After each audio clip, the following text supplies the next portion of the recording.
नमस्कार मित्रांनो, भाषा शिक्षणातील 4 महत्त्वाची कौशल्य आहेत. ती म्हणजे श्रवण, भाषण, वाचन आणि लेखन. त्यापैकी विद्यार्थ्यांचे वाचन कौशल्य विकसित करणे हे अत्यंत महत्त्वाचे आहे.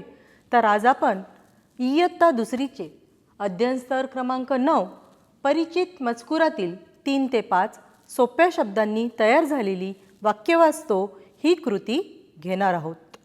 मित्रांनो, अक्षरापासून तयार होतो तो शब्द आणि शब्दांच्या अर्थपूर्ण जुळवणीतून तयार होते ते म्हणजे वाक्य. तर आज आपण वाक्य कसे तयार होतात ते बघूया.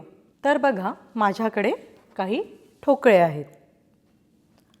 या ठोकळ्याच्या जोडणीतून वाक्य कसे तयार होते ते बघूया. मग या ठोकळ्यांमध्ये कोणते ठोकळे आहेत?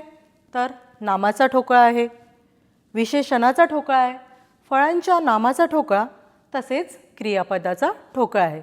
चला तर मग बघूया की या ठोकळ्यांच्या जोडणीतून वाक्य कसे तयार होते. तर बघा, माझ्याकडे 4 ठोकळे आहेत. पहिला ठोकळा आहे नामाचा. नामामध्ये काय दिसते? चेतनने, वेदिकाने, राधाने आणि रमेशने. आणि दुसरा ठोकळा आहे विशेषणाचा. त्यामध्ये काय दिसते? गोड, चांगला, छोटा, मोठा. तिसरा ठोकळा आहे फळांच्या नामाचा. अननस, फणस, आंबा, पेरू. आणि चौथा ठोकळा आहे क्रियापदाचा. त्यात काय आहे? खाल्ला, फोडला, कापला, धुतला. अशा प्रकारचे या 4 प्रकारच्या ठोकळ्यातून वाक्य कसं तयार होते ते आता आपण बघणार आहोत. तर बघा, इथे काय दिसते आपल्याला पहिल्या ठोक्यात? रमेशने मोठा पेरू खाल्ला. जर आपण विशेषणाचा ठोकळा बदलवला तर काय दिसते? रमेशने गोड पेरू खाल्ला.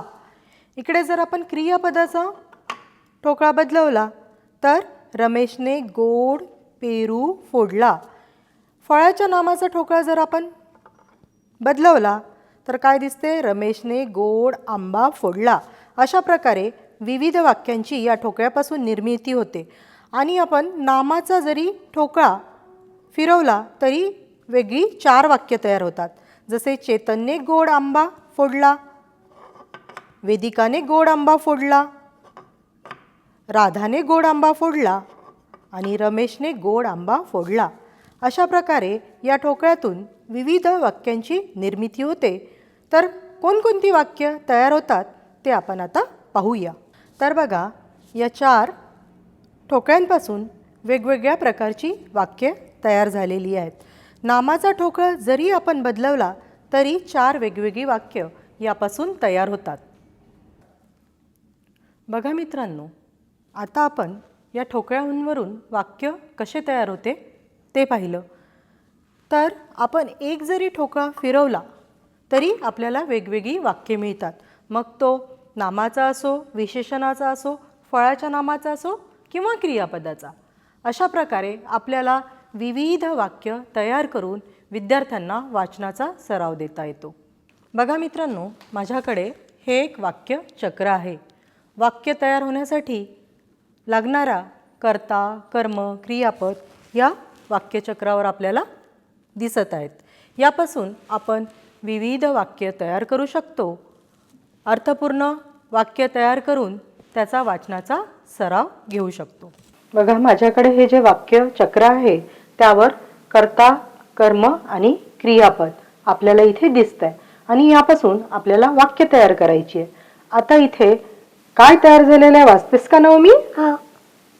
आई फुले दे. छान, आई फुले दे.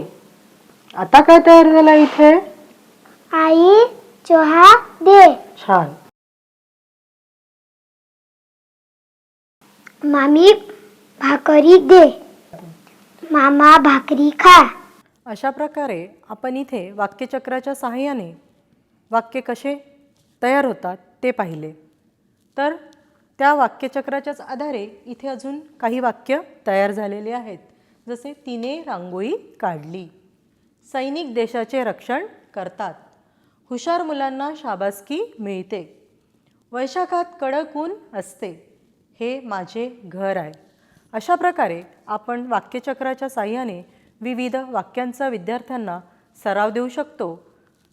विविध शैक्षणिक साहित्याच्या वापरामुळे विद्यार्थ्यांना नवनिर्मितीचा आनंद मिळतो.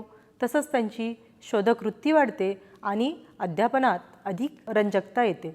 बघा, आता आपण इथे 3 शब्दापासून वाक्य तयार केलेत, परंतु आपण अध्यापन करताना 4 शब्द 5 शब्द याच्या आधारे वाक्य तयार करू शकतो. त्यापैकी काही वाक्य आपल्याला इथे दिसत आहे. जसे तिने रांगोळी काढली, सैनिक देशाचे रक्षण करतात, हुशार मुलांना शाबासकी मिळते, वैशाखात कडक ऊन असते, हे माझे घर आहे. तर अशा प्रकारचे आपण 4 ते 5 शब्दांचे वाक्य देऊन विद्यार्थ्यांचा अध्ययन स्तर 9 हा गाठू शकतो.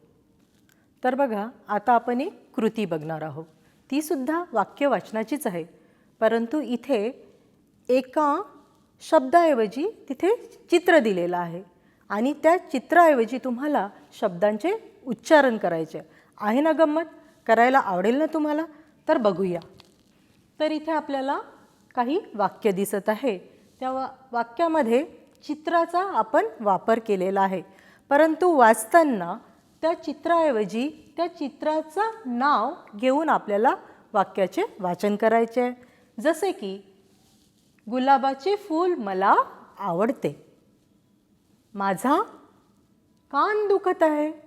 आता इथे कशाचं चित्र दिसते? घराचं. विद्यार्थ्यांना हे परिचित आहे. मग वाचन करताना हे माझे घर आहे, मी झाडाला पाणी दिले, ही माझी सायकल आहे, हा मोर आहे. तर अशा प्रकारे आपण वाचनाच्या 3 कृती पाहिल्या. त्या म्हणजे ठोकळ्यापासून वाक्यनिर्मिती व वाचन, वाक्य चक्रापासून वाक्यनिर्मिती व वाचन, आणि तिसरा प्रकार म्हणजे चित्रपट्टीपासून वाचन. तर मग ह्या कृती आवडल्या ना तुम्हाला? वर्गातसुद्धा आपण आपल्या कल्पकतेने अधिक कृती घेऊ शकतो आणि विद्यार्थ्यांना वाचनाचा सराव देऊ शकतो. तर मग घ्याल ना वर्गात अशा कृती? बघा, या कृतीतून आपल्याला वर्ग दुसरीचा वाचन कौशल्य अंतर्गत 9 स्तर परिचित मजकुरातील 3 ते 5 सोप्या शब्दांनी तयार होणारी वाक्य वाचतो हा स्तर गाठण्यासाठी आपल्याला मदत तर होतेच, परंतु पुढील वाचनाचा स्तरसुद्धा गाठण्यासाठी आपल्याला इथे उपयोगी पडणार आहे. चला तर मग आज इथेच थांबूया. धन्यवाद.